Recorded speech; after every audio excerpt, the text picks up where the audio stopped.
So look, y'all. Today we got a very, very, very interesting video for y'all today, bruh.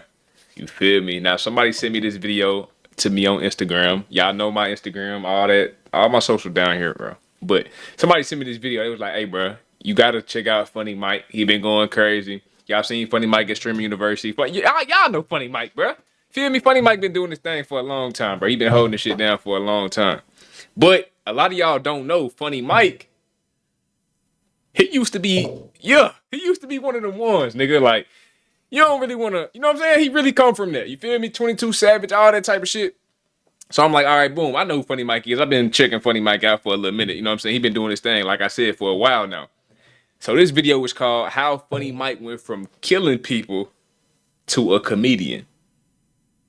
I ain't know he called, I know Funny Mike, but I ain't know he was really popping niggas, though. I ain't know that. So look, we finna check out the video. We finna get straight to it. We finna check it out. We finna see what's going on. And yeah, we finna get straight to it. Now, any BS I see, I'm calling it out. Y'all know how I am. I'm getting on the nigga ass. I don't give a fuck. Feel me? What's good with y'all boys, man? It's your boy Prophets, for real. We finna check out the video. Let's get straight to it. Here we go. From catching a body and facing a murder charge to becoming a family-friendly YouTuber stacking millions, Funny Mike's story is one of the wildest flips the internet's ever seen. Before the pranks, the challenges, and the family skits, he was MacArthur Johnson, a kid from Baton Rouge, Louisiana. MacArthur Johnson. That's a hell of a name, MacArthur? A city where you better keep that thing on you or you might end up a pack. But how does someone go from facing life in prison to building one of the biggest kids-friendly YouTube channels? And is the past really behind him, or is it still waiting to catch up? MacArthur Johnson, born October 8, 1996, grew up in the trenches of Baton Rouge. In his own words, growing up in Baton Rouge meant that growing up in Baton Rouge, man, you don't do something that's not in the street-wise, you're gonna end up in jail or dead. The hood shaped him, pushing him toward the trap life as a young hustler, just trying to make it out. Johnson had his fair share of run-ins with the law as a young bull. He caught some cases and spent time in juvie for throwing hands and other charges. He's been I ain't gonna lie, Mike, big bro. This hot Cheeto hot top, this shit ass, bro. And your partner right here, I don't know what this nigga got. I don't know what y'all niggas was on, man. Y'all niggas was some young crash out niggas, huh? God damn. I'm talking about this hot top so ass and then his jagged jaw ass. I don't know what Buddy got going on. This look like trouble. This look like nothing but trouble right here, boy.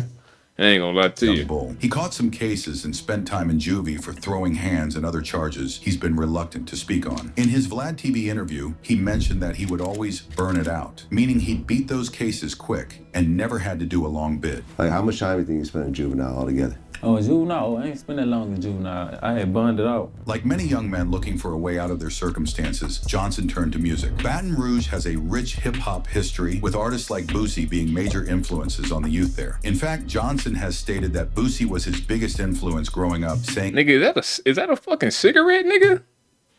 On the youth there. In fact, Johnson has stated that Bro, niggas is too young to be smoking cigs, bro. This nigga can't be no more than 25, gang. And you smoking a cancer stick, bro? I don't give a fuck how hard life get, my nigga. I don't give a fuck what I'm going through, how stressed I am. I'm never finna pick up a cigarette, light that motherfucker up, and I'm never doing that shit. You will never see a nigga like me smoking a square. I swear. Boosie was his biggest influence growing up, saying he was listening to Boosie before Kevin Gates. Before finding success, Johnson went through a series of different personas and names, trying to find what would stick. He went by Lit Mac on the track, Lit Guno, Mighty Mike, and Girl He Funny at different points. So what was the first name? My first name was Lit Mac. Lil Mac. On the track. Lit Mac Lit Mac on the track, look like. Yeah, see, that was my first. Pimp? Shit, I slapped them hoes down, for real. Real talk. But yeah, that was one of my rap names. Initially, he tried to make it as a rapper, but when that wasn't taking off, he pivoted to comedy on social media platforms like Vine and Instagram. His relatable comedy about family dynamics and childhood experiences started getting traction. Johnson explained that he started that after rapping wasn't taking off, seeing comedy as another potential path to success. After rapping wasn't taking off for me, you know what I'm saying? I started then, tried to to see what can I, get out of it, you know what I'm saying? But then shit just started going up, you know what I'm saying? So you get in the Instagram. That's when I first seen him, when he was doing the Vines and shit. You know, on the Instagram. This hustle and willingness to adapt would eventually pay off, but not before a major controversy and legal trouble that nearly derailed everything. In 2016, when Atlanta rapper 21 Savage was gaining popularity, Johnson made a strategic move that would change his trajectory. During a freestyle, he dropped the line, "This ain't 21, this 22," and people caught on.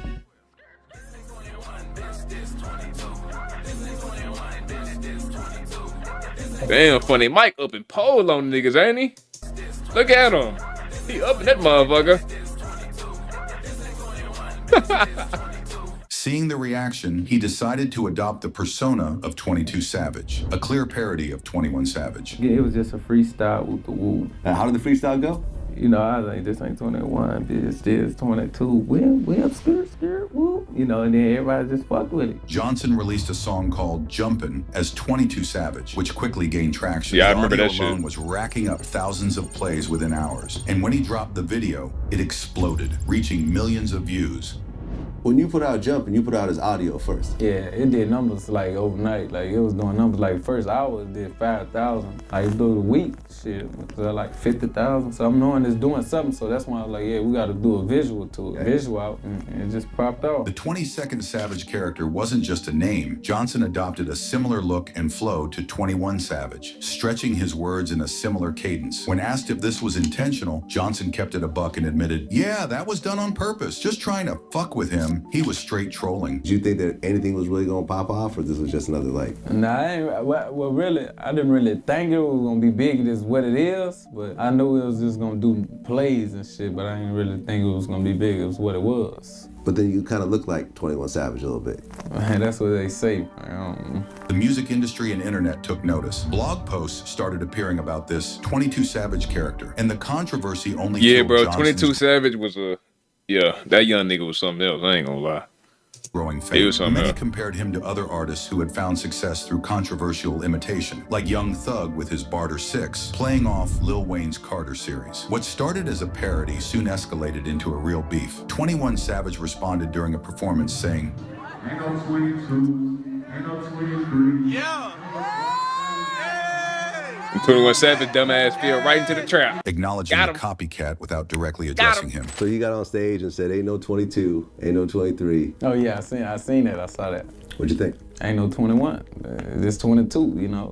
Johnson took this as a challenge. In interviews, he claimed that if 21 Savage had just ignored me, eventually it would have just faded away. Instead, the Yeah, back and bro, that's forth what I'm saying. Like 21 Savage dumbass fell right into the trap.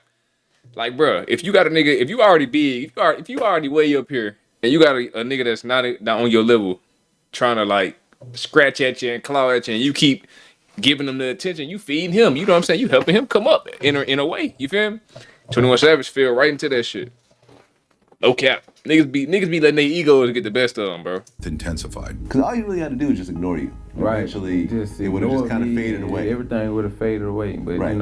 he's got, he got. But they no really sense both of, benefited off The of it. situation escalated when Johnson challenged 21 Savage to a boxing match, saying if 21 won, he would change his name. Even 50 Cent got involved, contacting Johnson about putting the fight on the undercard of a Mayweather boxing event. According to Johnson, they were going to put up 100 bands each for the fight, but 21 Savage declined, saying, "I don't box, I got them choppers." We talk about all this boxing, man. We walk around with choppers and shit, man. We ain't boxing no motherfucker. But Funny Mike, aka 22 Savage, responded and said he must have thought they stopped making choppas when they made his, hinting that he with the shits and is ready to shoot as well. Indeed. 21 Savage said that he don't box, he got them choppers. Yeah. How'd you feel when you heard that? When he said that, Yeah. I said, "Oh man, he must thought they stopped making choppers when they made his shit." You know what I'm Oh saying? shit, man. yeah. Nigga got serious when he said that. Look how fast the smile wiped off this nigga face when he did this shit. Watch. Say, "Oh man, he must thought they stopped making choppers when they made his shit." You know what Yeah, I'm saying? nigga ain't Man, bullshit. they don't stop making choppers, dick. Anybody can get a chopper, dick. You know what I'm saying? The beef took an even darker turn when 21 Squad began posting threatening messages, including tombstone emojis over Johnson's pictures. This led to threats and declarations that ATL, 21 Savage's city, and BR, Johnson City, were now no-fly zones zones for each other, meaning if either one pulled up to the other's hood, it was on site. The internet beef was turning into some real street shit. You know, That's like the dumbest shit I ever heard, bro. Like, how the fuck y'all niggas from two different cities, y'all both black, young black niggas, bro. Like, y'all don't own nothing in either one of them cities. Y'all don't own the cities. Why is y'all niggas doing all this extra dumb beef and shit? You feel really me? Like, escalated the shit. why again, we can't just get you hear me? along in Because this that's when motherfucker? one of his homeboys, I don't know who he was, he put the little tombstones over my pictures, whoop the whoop, then no plug. He got a comment, he say something. So I added him. I say pull up. You know, that's when the whole city, you know, what up, pull up. You know what I'm saying? You said that, what, Baton Rouge is a no-fly zone for them now? Shit, it is a no-fly zone. But while the internet beef was heating up, the streets had a different kind of smoke waiting. Before long, Funny Mike wasn't just playing Savage on records. He caught a real body in broad daylight. Amid the rise of the 22 Savage persona and I the ain't know beef that. with 21 Savage, something far more serious occurred. On May 3rd, 2016, MacArthur Johnson was involved in a shooting that left 20-year-old Richard Phillips dead in the parking lot of a Baker Boulevard grocery store in Louisiana. Damn. Good afternoon, I ain't I'm know that. Cheryl Mercedes. And I'm Greg Merriweather. A fight over a flyer for a birthday party has left one man dead and another charged with his murder. The killing happened at a Baker convenience store, and this afternoon, Police Chief Mike Knaps announced a total of 3 arrests in this case. But the suspected shooter insists he did nothing wrong. You didn't fire a gun? Damn. Self-defense. So you did fire a gun? Self-defense. 19-year-old MacArthur Johnson, police say, turned himself in on Wednesday morning after hearing he was wanted in a shooting overnight at the Baker Boulevard grocery store. According to police reports, I did not know that. 2016, Buddy Mike was out here popping niggas for real? the shooting stemmed from a dispute over a birthday party flyer that had occurred 7 weeks earlier. On the night of the shooting, Over a birthday Johnson was party in a flyer. car with Charmaine Wilson when they That's what I'm talking about, bro. Now, I don't know the whole backstory. You know, I'm not trying to speak on nobody that got popped or whatever, but, bro, it couldn't have been that serious, bro. Like, I'm sure we could have had a conversation that could have de-escalated the situation. You get what I'm saying? Vocab in the chat. encountered Phillips, who was Vocab in the distributing chat. Big- flyers big in the words parking today. lot. We using Phillips big was words, passing nigga. out party flyers in the parking lot, and he and Funny Mike were arguing over the flyers. After a brief conversation, Phillips and his companion, Walter Williams Jr., slid off at first, but Phillips doubled back and pressed Funny Mike a second time. Mike said Phillips upped a strap on him, so Mike fired first, hitting him dead in the chest, claiming it was self-defense. Self-defense. So you did fire a gun. Self-defense. 19-year-old MacArthur Johnson, Damn. police say, turned himself in on Wednesday morning after hearing he was wanted in a shooting overnight at the Baker Boulevard grocery store. Richard Phillips, known as Rah-Rah, also 19, died after being shot in the chest. Young But niggas, here's the man. thing. 19. Nobody ever confirmed if Phillips even had a pole on him, and whether it was real self-defense or not is still really shaky. Phillips ended up dying from the shot. Later that day, Funny Mike got booked along with two other dudes that were riding with him. They charged him with second-degree murder, illegal use of a weapon, and obstruction of justice. Mike admitted he squeezed the trigger, but tried to play the self-defense card. Problem is, the cops had video footage, and it didn't match his story. A report said they tried to lie and claim Phillips was strapped, but one of the passengers folded when the feds showed him the surveillance footage, and the footage showed Phillips didn't have no gun. Damn. Funny Mike's bond got set at $370,000, but he had the bread and bonded out quick, at least for the moment. In interviews after the shooting, Johnson seemed ice cold about the serious charges hanging over his head. Now I don't know about nothing about the situation, bro, but you know if a nigga pop somebody, they gonna quickly say that self-defense charge, you know what I'm saying? So they don't get jammed up and shit. So shit, 370? Shit. When asked how he felt with a murder case pending, he responded, "I don't feel no type of way. I don't think about it, just fuck it." This showed how desensitized he was to the streets. Man was facing decades, but acting like it wasn't nothing but a thing. What? How I feel? Yeah, with something like that hanging over your head. I don't feel no type of way because, you know, if you was in my shoes, you in the situation, you would probably do the same thing, you know, so. Not about the situation, but about the court case that's coming up or the plea deal that's coming up or whatever is coming up in your future, because one way or another, something's gonna have to happen. So how do you just get by day after day? I don't know, I don't think about it. Just fuck it. Fuck it. But sometimes in the streets, it ain't about who's right or wrong, it's about what you can prove. And somehow, against all odds, Funny Mike finessed the system and slid out the back door clean. Now you're hearing all these and wondering why he's not in prison right now, despite all the evidence looking mad sketch. Johnson caught the biggest break of his life. In what shocked Hey, they say Vlad TV the feds, bro.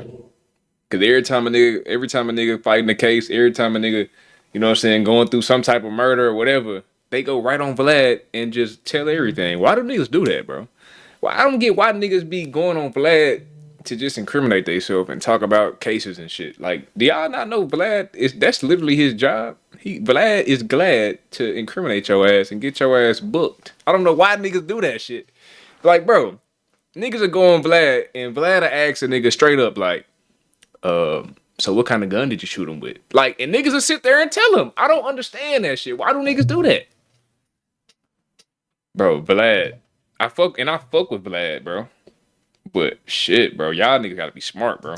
Everybody, a grand jury decided not to indict him on the murder charges. Is Vlad the police? Like, is he actually the police, bro? Y'all let me know what y'all think, bro.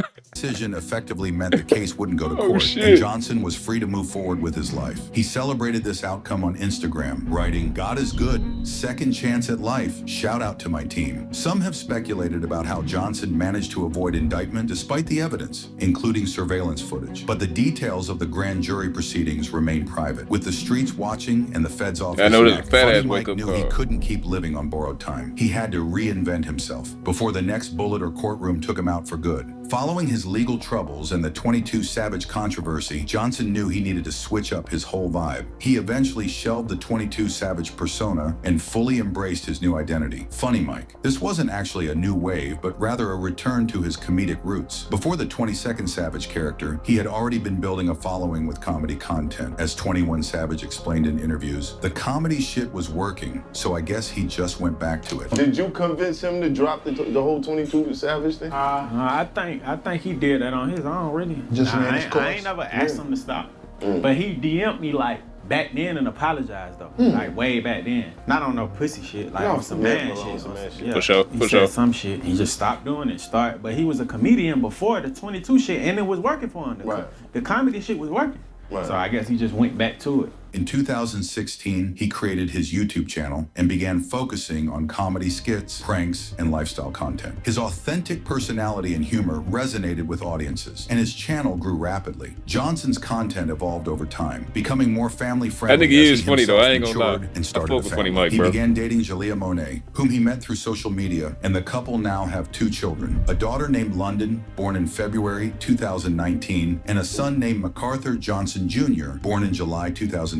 Today, Funny Mike has built a straight-up media. Hey, that little nigga funny, bro. I be watching they streams and shit. That little nigga funny, bro. I ain't gonna lie. That little nigga funny, bro. His main YouTube channel is pushing over 6 million subscribers, and he runs additional channels including Funny Mike Gaming, Funny Mike Skits, and the MJ Family channel with his girl Jalea, which has over 3 million subscribers by itself. His content now is all about pranks, challenges, and family vlogs, a complete 180 from his days as 22 Savage or his trouble with the law. He's estimated to be worth about 3 M's, all made legitimately. That's cap.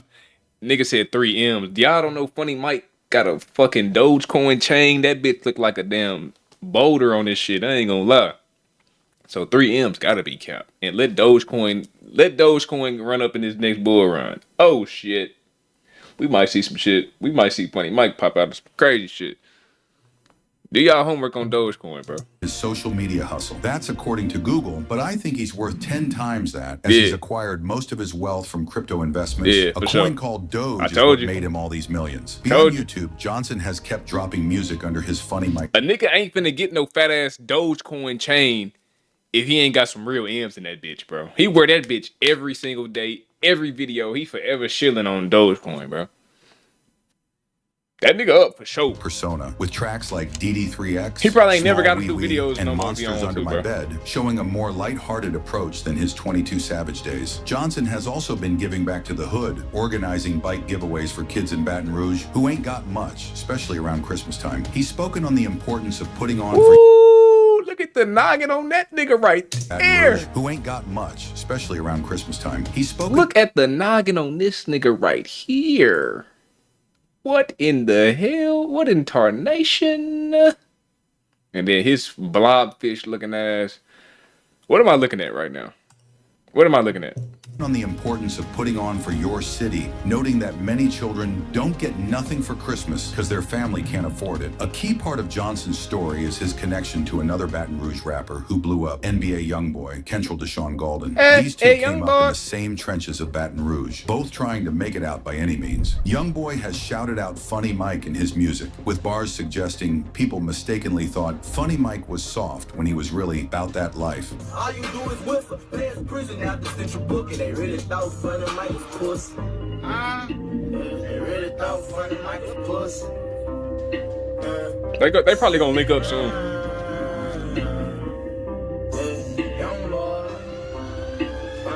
This co-sign from one of the hottest rappers in the game adds another layer to Johnson's complex story and street credibility. Funny Mike's journey from the trenches of Baton Rouge to YouTube stardom is a story of transformation, second chances, and reinvention, straight up. While his past includes catching a body and controversial beef, he finessed his way into building a successful career as an entertainer. Today, the man once charged with murder creates content that millions of families watch daily. He's a father, entrepreneur, and content creator who's apparently left his troubled past behind. He really beat the system and changed his life around. His story raises mad questions about redemption, the justice system, and how people can switch up their whole lives. It also highlights the unique opportunities that platforms like YouTube provide for renovation and reaching audiences directly without traditional gatekeepers. Love him or hate him, Funny Mike's story shows that no matter how deep in the game you might be, there's always a chance to flip the script and make something positive happen. Real shit, bro. From posting up on the corner to superstar content creator, that's the American dream in the digital age. Let us know down below. What do y'all think of Funny Mike's video story? W video, bro. No bullshit. And that's real though. Whatever you going through, bro, this shit ain't permanent, bro. So you always reinvent yourself and, you know what I'm saying, start over and turn over a new identity and all that type of shit. But let me know what y'all think down below, man. We gone, man.